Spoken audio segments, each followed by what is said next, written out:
You right, lads? Today I'm back with another relatable British vlogger video. At this point I actually can't tell if it's 2018 or 2014. So it's been pretty much an entire year since I made the first episode of things we all did in primary school. Since then I've become a year older, a year smarter, a year closer to dying. But most importantly, I'm now a year further away from primary school than I was when I made the last part. So to help remind myself of the things that happened there recently, me and my friend Tia, who I went to primary school with, we went back and revisited our old primary school. And no, we were not visiting a primary school for the same reason Stephen tries does. Anyway, what's this video meant to be about? Oh yeah, stuff we all did in primary school. Part 2, let's do this. Right, first of all, internet safety videos. You're lying if your teachers never showed you the video where the girl puts the big sign outside her house and then walks in, leaving the door wide open. Then this creepy nonce guy walks into the house and starts grooming her. That's a metaphor for the fact that when she puts all of her personal details on the internet, it effectively leaves her front door open because anyone can see where she lives or anything like that and they can straight away contact her and harm her. I get the idea, it's kind of clever, but let's be real, are the 10-year-olds that get shown this video ever gonna understand that? They just see this as some idiot that puts all of her personal details on a big sign outside her house, then walks in and leaves the door open. I'm sure anyone who went to primary school in the UK would have been shown that video at some point. If you were never shown that video I just mentioned, you were definitely shown this one.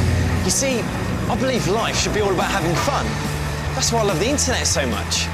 Isn't it amazing what you can get up to? Yes, I know what you're thinking. Memulus already made a video about this one. You're not allowed to talk about this one because Memulus already made a video about it. And yeah, I do get your point. If you haven't already watched Memulus's video about this video, then it's linked down below. It's pretty funny and he also explains pretty much everything that I would have explained, so like he can just do that for me. To summarise what happens, this guy who looks like a BTEC Zac Efron, yep, I know, I completely stole that one from Memulus, I'm sorry. He starts following a load of schoolgirls home, completely normal human behaviour. And then to add on to that normal human behaviour, he receives nudes on a USB. You can't make this up. Those two videos are the two main internet safety videos that get shown to primary school kids in the UK. But then, of course, you did have the infamous anti-bullying video. You know exactly what one I'm talking about. I'm talking about the super edgy early 2000s kid who sits down in front of the camera and goes, I tried to laugh it off.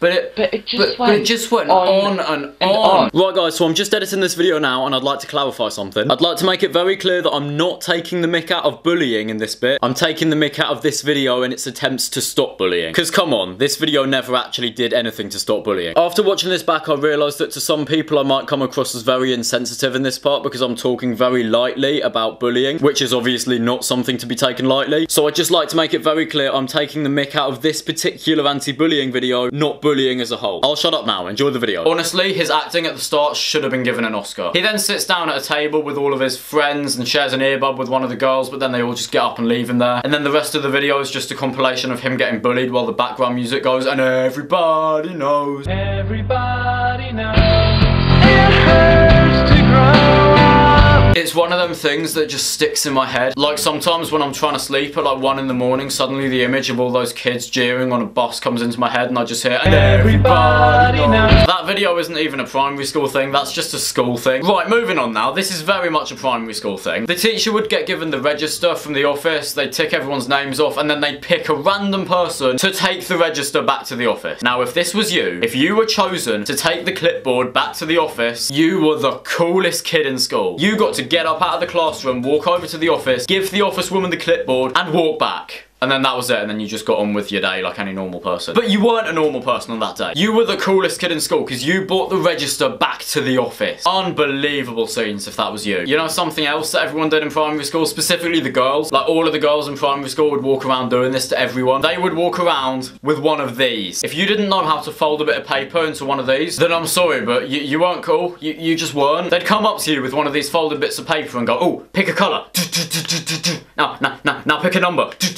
Then they'd open up the message inside and it would probably be like, everyone hates you, you suck. Because the messages inside were never positive, were they? You'd never open it and they'd go, oh yeah, you know what, yeah, people kind of like you, you know? They'd always open it and be like, your dad's gonna die tomorrow. Or something like that. Probably not that, actually. That's a bit dark. You get what I mean, though? It was never something good, was it? Something else that every single girl in primary school did ever, and some of the boys, actually. Yeah, the boys did it as well. Loom bands. Again, if you don't know how to tie a loom band, you're bad. You bad at life. You bad. I remember when I was in like year 5, 5, there were people in the year below me in year 4 that attempted to break the Guinness World Records for the longest loom band. Like, their entire year group started working together to make the longest loom band in the world. I think they failed. I'm sure I would have heard if they broke the Guinness World Record, but I remember the time when they went up in assembly and it literally stretched all the way around the hall. So you know what? It's easy to hate on loom bands, but something like that, the amount of blood, sweat and tears they put into that loom band, I have nothing but respect for that. But to all of the people who said they weren't friends with someone until they had a loom band bracelet, then screw you, because you're childish. Like, again, if you managed to get all the way through primary school and no one said to you once, we're not friends because we don't have a loom band bracelet to show it, then I don't know, did you even go to primary school? I was told that so many times and it was actually crushing. Right, moving on. Who remembers Out of the Arc music? We are the children of insert name school here school.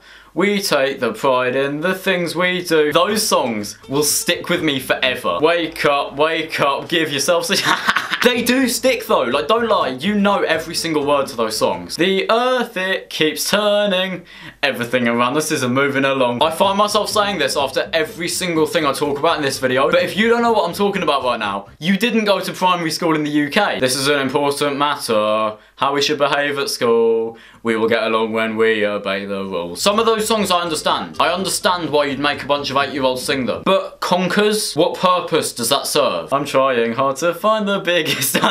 What about the one where they make everyone clap like that? Like the whole school sits there like that. The other songs I've already mentioned, I know that they were sung at other schools, but there was that one. Like, I can't remember how it goes, but everyone would clap like that. Like, why? And no one could do it as well. Like, everyone was just sliding their hands past each other because they don't understand they're meant to be clapping like that. Next thing I'm going to talk about, right? This relates to secondary school just as much as it does to primary school, but I mean, it happened in primary school, so I'm going to talk about it. Remember when the teacher goes to leave the room, they'd probably say, right kids, I'm going outside, don't do anything stupid. Not quite sure what they were expecting, but you know. The teacher walks out the room and everyone sits there silently watching the door close. As the door slowly creaks closed, everyone in the room is just looking at this door slowly closing. But the moment the door closes, everyone jumps up on the tables and starts dancing. It has happened. Come on, let's be fair, it happened. Final thing I'm going to talk about is the thing that gave me nightmares for weeks. Year 3 toilets, they were haunted. Bloody Mary was in there. Bloody Mary was in the toilets. Let me teach you how you get Bloody Mary to appear. I kid you not, this scared me so much. So what you've got to do to get Bloody Mary to appear is you turn all of the lights off so that it's pitch black in the toilet. Then everyone you're in there with wets their hands and puts them on the mirror. So you've got like wet hand stains on the mirror. You can't see them because it's pitch black, but you put wet hands on the mirror. And then all at once, everyone goes 3, 2, 1. Bloody Mary, show me the signs of Bloody Mary. Then when you turn the lights back on, Bloody Mary appears in the mirror. At that point, what always happens is you turn the lights back on, everyone's way too scared to look in the mirror, so everyone looks away and covers their eyes. Then one person who's feeling a bit ballsy will look in the mirror, go, oh my god guys, it's Bloody Mary! And run out, and everyone will run out, and everyone will scream and go, oh my god, we saw Bloody Mary in the toilet. Then other people go in there and they're like, nah guys, we didn't see her. Then the moment they do the trick, they run out and they see Bloody Mary in the mirror as well. When you hear someone else has seen something creepy, you go in there and you see it as well. Whether you've seen it or not, who cares? You come out and you say that you've seen it just so that you can be in on the joke. And that's fine, apart from the fact that it's not a joke. Like, it was real. People actually believed that Bloody Mary was in the year 3 toilets. Anyway guys, that is the end of today's video. Thank you very much for getting this far in the video. It really does mean a lot. Cheers for watching, and as always, I'll see you guys next time. See ya. Yeah, yeet. Thank you for watching TomGW's video.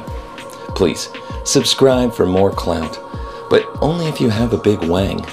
Hit the like button if you want to get into heaven, but only if you can spin a fidget spinner on your nose for 5 seconds.